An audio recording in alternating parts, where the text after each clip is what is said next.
2024년 오늘 9월 27일입니다. 새벽기도에 마태복음 8장 14절에서 27절의 말씀으로 고쳐주심 두 번째 시간으로 말씀을 나누겠습니다. 어제는 예수님께서 나병 환자를 고치셨습니다. 손을 대셔서 치유하셨다 말씀을 드렸지요. 손을 댐은 우리가 이때 당시에 제사를 대속 제물을 하나님께 드릴 때에 나의 죄를 다 전가하는 그 손을 동물에다가 대었지요. 그리고 동물의 흠없음이 나에게 전가된다 하였습니다. 우리 예수님께서 나병 환자의 몸에 손을 대시며 주님의 그 온전함을 완전함을 전가해 주었습니다. 그 즉시로 나병 환자가 고침을 받았지요. 이어서 백부장의 하인을 고치셨습니다. 이번에는 가서 고쳐주노라 하는데 백부장이 우리 집에 들어오심을 내가 감당치 못하겠으니 말씀으로만 하옵소서. 백부장은 예수님의 하나님됨을 알았던 것이지요. 예수님이 하나님이시고 말씀으로 충분히 치유하실 수 있는 온 세상의 창조주인 것을 알았던 것입니다. 그러자 예수께서 말씀하시고 그 즉시로 하인이 나았다. 성경은 기록하고 있습니다. 오늘 본문은 이제 세 가지 장면이 나옵니다. 하나는 베드로의 장모의 열병을 치료하는 장면이고요. 또 주님을 따르려는 두 제자들에 대한 주의사항이 나옵니다. 마지막으로 바다까지 잔잔하게 하시는, 바다까지도 순종하는 예수님의 모습이 오늘 본문에 나옵니다. 먼저 베드로의 장모를 고치십니다. 14절에서 17절까지의 말씀입니다. 예수께서 베드로의 집에 들어가사 그의 장모가 열병으로 앓아 누운 것을 보시고 했습니다. 여기에서 열병으로 열이 막 펄펄 끓고 앓아 누웠다라는 것은 이제 움직이지 못하고 모두가 다 곧 목숨을 잃을 것 같다, 곧 죽을 것 같다라는 그렇게 중한 병인 것을 말하고 있습니다.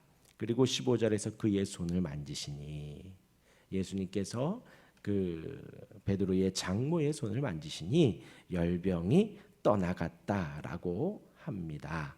열병을 의인화하여서 떠나갔다라고 합니다. 그러자 여인이 일어나서 예수께 수종들더라 합니다. 그러니까 곧 죽을 것 같이 끙끙 앓아 누운 상태에서 예수님이 손을 대자 그 즉시로 벌떡 일어났다라는 거예요. 벌떡 일어나서 예수님께 수종들었더라. 그러니까 우리가 몸살이 나도 일주일 앓잖아요. 감기가 걸렸을 때에 이제 보통 그러잖아요. 병원 가도 일주일, 병원 안 가면 7일 뭐 이렇게 말을 하잖아요. 우리가 병이 나고 열이 나고 목이 아프고 할 때에 일주일은 꼬박 알아눕는데, 지금 하나님이신 예수님이 몸에다가 손을 대자 그 즉시로 그 여인이 고침을 받았다라는 거예요. 그 즉시로 베드로의 장모가 나음을 입었다라는 것입니다. 그리고 벌떡 일어나서 지금 예수님과 함께 따라온 이들의 식사를 준비해주고 그들의 채비를 정돈해 주었다라는 거예요. 곧바로 일을 할 수 있을 정도의 컨디션이 회복되었다는 것이지요. 우리 예수님이 하나님이십니다. 우리 예수님이 창조주이십니다. 우리를 친히 만드신 분이시기에 우리를 온전케 하실 수 있다라는 것이죠. 이것이 바로 예수님의 능력입니다. 예수님의 하나님 되심이죠. 우리 예수님은 성부 하나님과 더불어서 당시 창조 때에 아담과 하와를 만드신 분이셔요. 아담과 하와의 그 티 없고 죄가 없는 그 모습을 아는 분이시고 우리의 사람의 부족함을 다 아는 분이시다라는 거죠. 그러하기에 손을 대어서 그 여인을 바로 낫게 하신 것입니다. 온전히 치료해 주신 것이지요. 그러자 저물매 사람들이 귀신 들린 자를 많이 데리고 예수께 오거늘 예수께서 말씀으로 귀신들을 쫓아내시고 병든 자들을 다 고치시니 했습니다. 그러니 이제 많은 사람들이 귀신 들린 자들이 예수님께 오게 되지요. 많이 아픈 사람들이 예수님께로 다 오게 되는 것입니다. 그러자 예수님께서 말씀으로 치유하였다. 예수님의 권능입니다. 예수님의 하나님 되심을 계속해서 드러내고 있는 거예요. 말씀으로 고치셨다. 말씀으로 귀신들을 쫓아내셨다. 예. 귀신들을 쫓아내셨다라고 표현하고 있지만 그 예수님께로 온 모든 사람들에게 귀신들이 다 쫓겨난 것이지요. 예수님이 막 크게 소리를 지르거나 막 안수를 하거나 뭔가 하지 않으셨을 것 같아요. 사람들이 왔고 예수님 그냥 조곤조곤 이렇게 말씀을 가르치시지 않았을까? 그 가운데 있던 귀신들이 그냥 떠나갈 수밖에 없는 거죠. 그곳이 하나님의 나라이고 그곳이 하나님의 뜻이 이루어지는 곳이기 때문에 그 가운데 모든 악한 세력들 귀신들은 떠날 수밖에 없다라는 것을 말씀을 드립니다. 근데 그것이 17절의 말씀에 이는 선지자 이사야를 통하여 하신 말씀에 우리의 연약한 것을 친히 담당하시고 병을 짊어지셨도다 함을 이루려 하심이더라. 예수님의 사역이 그냥 단순히 주님이 임의적으로 하신 것이 아니라 구약의 말씀을 성취하시는, 구약의 말씀이 그대로 이루어지는 말씀의 성취임을, 말씀이 성육신된 것임을 지금 드러내주고 있는 것입니다. 그래서 구약의 이사야의 말씀을 그대로 이루신 것이다 라는 것을 마태가 증언을 하고요. 이어서 두 번째 단락입니다. 18절에 사람들이 모이기 시작하자 예수께서 무리가 자기를 애워싸는 것을 보시고 우리 같으면 지금 이 시대 같으면 어떻게 할까요? 사람들이 막 모이니까 예배당 확장해야 되고 사람들 막 모이니까 채비를 정비하고 더 많이 모일 수 있도록 해야지요. 그런데 예수님 어떻게 하시냐? 무리가 자기를 애워싸 모이는 것을 보시고 건너편으로 가기를 명하시더라. 왜일까요? 어제도 말씀드렸지만 예수님은 그때 당시 사람을 많이 모으려고 하신 것이 아닙니다. 예수님이 이 땅에 오신 목적은 자기 백성의 죄를 용서해 주시기 위해 오신 것입니다. 십자가를 지기 위해서 오신 것이지 많이 모으기 위해서 오신 것이 아니다라는 것입니다. 그런데 이렇게 병 고치고 사람들이 많이 모여서 예수님이 그냥 가르치시고 이러려고 오신 것이 아니다라는 거예요. 그렇기 때문에 무리가 모이자 건너편으로 가자 하고 그 자리를 피하게 되는 것입니다. 예수님을 병 고치시는 분으로, 예수님을 우리의 삶을 윤택하게 해주시는 분으로 오해하여서 그 자리에서 임금으로 삼으려는 이들의 모습이, 인간의 연약함이 드러나기 때문에 주님은 건너편으로 가자라고 말씀을 하신 것입니다. 그 가운데서 한 서기관이 나와 예수께서 예수님께 말합니다. 선생님이요, 어디로 가시든지 저는 따르리이다. 여기서 호칭이 웃겨요. 선생님이요 합니다. 이때에는 이렇게 막 사람들에게 말씀 전하고 사람들이 모이면 랍비라고 해서 선생으로 추앙을 받고 그 문화에 많은 사람들이 따르게 되었다는 거죠. 지금 이 서기관은 그 정도로 보는 것입니다. 예수님을 그냥 저 사람 인기가 좀 많다, 저 사람 말씀이 좀 좋네, 내가 좀 따라다녀 봐야겠다라는 거예요. 그러니까 선생님이요, 어디로 가시든지 따라가 보겠습니다. 이 정도로 말을 한 것입니다. 그러자 예수님께서 말씀하시지요. 여우도 굴이 있고 공중의 새도 거처가 있으되 인자는 머리 둘 곳이 없다. 무슨 말인가요? 지금 그래 열심히 따라와라 그것이 아니에요. 너 나 따라다니면 머리 둘 곳도 없다라고 경고해 주는 것입니다. 그냥 예수님 따르는 것이 이렇게 항상 잘 차려입고 따라다니면서 좋은 의자에 앉아 예수님의 가르침을 내가 좀 들어보겠습니다. 이 서기관의 요청은 그것인 거예요. 그런데 예수님은 뭐라 그래요? 너가 제자가 되려 하거든 내가 머리 둘 곳 없이 이 구원 사역을 완수하는 그 일에 함께 다녀야 한다. 나의 참 제자가 되어야 한다. 우리의 가장 기본적인 욕구조차도 충족이 안 될 수도 있다. 우리가 예수를 따르는 건, 예수님을 믿는 것은 바로 그러한 것이다 라고 예수님께서 말씀을 해주시는 거예요. 인자는 머리 둘 곳도 없다 라고. 이 서기관에 대해서는 그렇게 커트를 하시고요. 그 다음에 21절에 제자 중에 또 한 사람이 이르되 주여 내가 먼저 가서 내 아버지를 장사하게 허락하옵소서. 이것은 또 뭐예요? 내가 예수님을 따를 텐데요, 아버지를 좀 장례하고 그리고서 예수님을 따르게 해주십시오. 사실 이 말은 크게 틀린 것은 없거든요. 이게 이때 당시의 문화 속에서도 그렇게 장례를 치르는 것 이 정도로 할 수 있었거든요. 그리고 이 사람이 하는 게 아버지를 장사하게 허락하옵소서. 허락 장사를 하고 곧바로 내가 따르겠습니다 라는 의미가 담겨져 있거든요. 그런데 예수님 말씀하십니다. 22절에 예수께서 이르시되 죽은 자들이 그들의 죽은 자들을 장사하게 하고 너는 나를 따르라. 이 제자에게는 다르게 반응하신 거예요. 왜요? 이 제자는 말하기를 주여 내가 먼저 가서 내 아버지를 장사하고 따르게 해주십시오.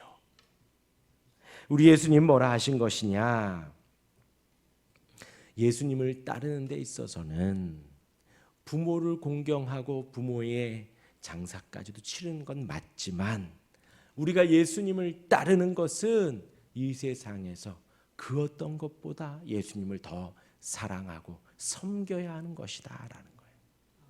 우리가 가족을 중시 여기고 가족을 보호하고 가족을 잘 양육해야 되는 것이 우리의 본 모습이지만 우리 주님을 따를 때에는 가족보다도 주님을 더 사랑해야 된다.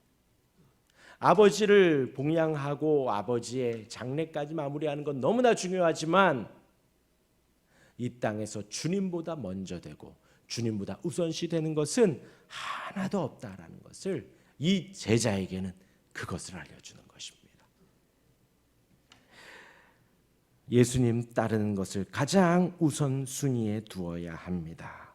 내가 가장 소중히 여기는 것, 그것이 무엇이든 이 땅의 그 어떤 것보다 예수님보다 먼저 되어서는 안 된다라는 것입니다. 이 두 번째 제자에게는 예수님 그것을 지적하셨습니다. 그리고 오늘 마지막 단락입니다. 23절에서 27절까지 그렇게 배에 오르시고 제자들이 따라서 갑니다. 근데 바다에 큰 놀이 일어나 배가 물결에 덮이게 되었으니 합니다.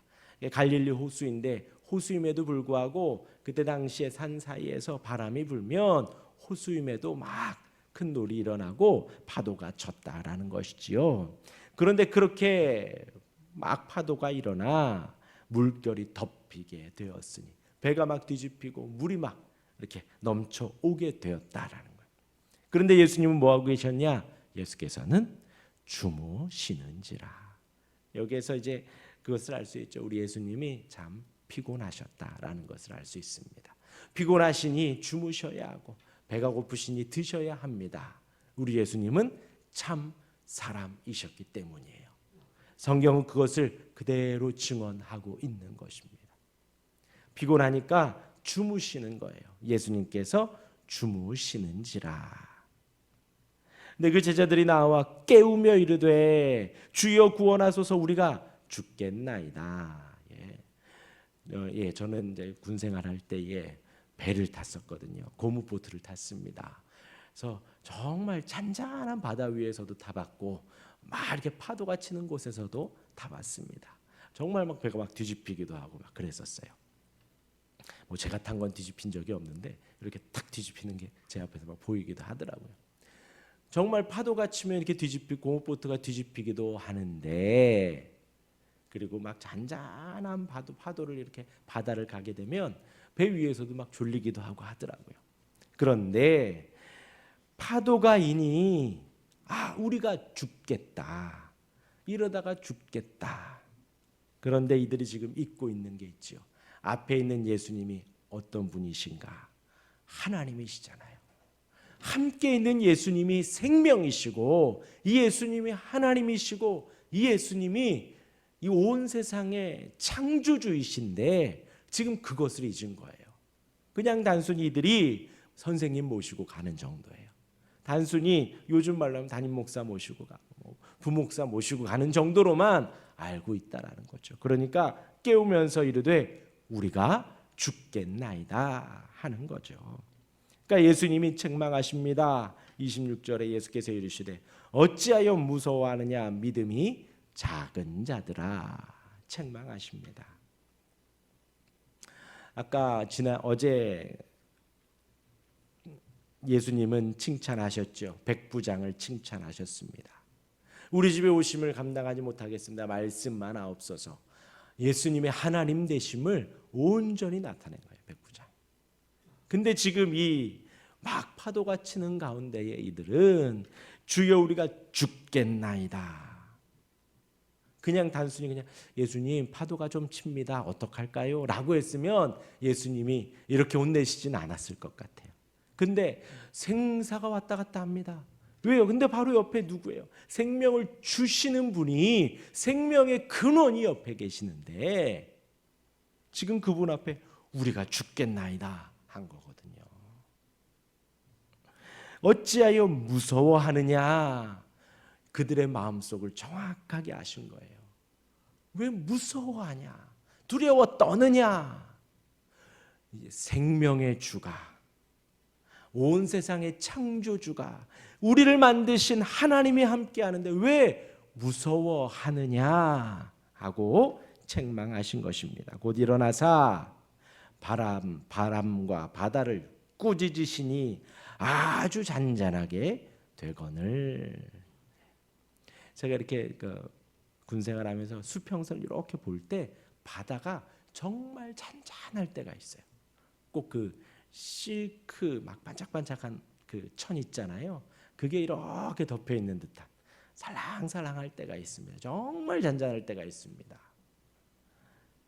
지금 주님이 말씀하시자 당장 우리를 덮칠 것 같은 파도가 잔잔해졌다라는 거죠. 그러자 오늘 성경은 마태가 기록하기를 그 사람들이 놀랍게 여겨 이르되 이가 어떠한 사람이기에 바람과 바다도 순종하는가. 깜짝 놀란 거죠. 깜짝 놀란 거죠. 누구이기에 순종하는가? 그러니까 무슨 말이에요? 지금 배 위에 있는 이들은 이분이 하나님이신 걸 지금 알아가고 있는 거예요. 아까 백부장은 오지 마십시오. 말씀만 하셔도 낫겠습니다. 그 믿음의 선포를 하였는데 지금 이들은 와 정말 놀랍다. 근데 방금 전에 베드로의 장모도 고치시고 또 열병도 한마디에 나가게 하시고 여러 기적들을 보았는데도 불구하고 지금 알아가고 있는 것이죠. 그러니 예수님의 말이 맞는 거예요. 어찌하여 무서워하느냐 믿음이 적은 자들아 하고 있는 것입니다. 분명히 알아야 합니다. 우리가 예수님은 참 사람이십니다. 예수님은 참 하나님이십니다. 예수님의 신성을 드러내며 예수님의 인성을 무시하는 사람들이 있기 때문에 그래요. 또 예수님의 인성을 드러내시며 예수님의 신성을 무시하는 이들이 있기 때문에 그렇습니다. 이 시대에도 그러한 이단이 있기 때문에 계속해서 강조하는 것입니다. 우리 예수님은 참 사람이십니다. 주무셨으니까요. 예수님은 참 하나님이십니다. 바람과 바다도 순종케 하셨으니. 예수님은 지금 여러 기적들을 행하십니다. 병을 고치십니다. 불쌍히 여기시는 거죠. 하나님의 능력을 나타내고 계십니다. 저와 여러분들이 우리 예수님이 참 사람임을 믿으면 되고요. 참 하나님이심을 배우면 됩니다. 기도하겠습니다.